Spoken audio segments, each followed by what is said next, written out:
أعوذ بالله من الشيطان الرجيم بسم الله الرحمن الرحیم۔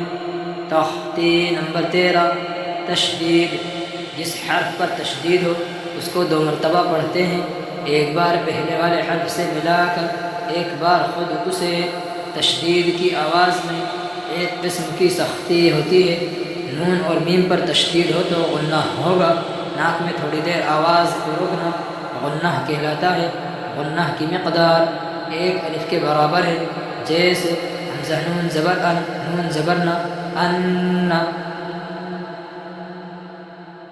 یظن، یا زبر یا، ظانون پیش ظن، یظن، نون پیش نو، یظن، یا زبر یا کے اوپر زبر کی حرکت ہے، حرکت کو جلدی پڑھیں، تھوڑا بھی نہ کھینچے، زبر کی آواز اوپر ہو جاتی ہے۔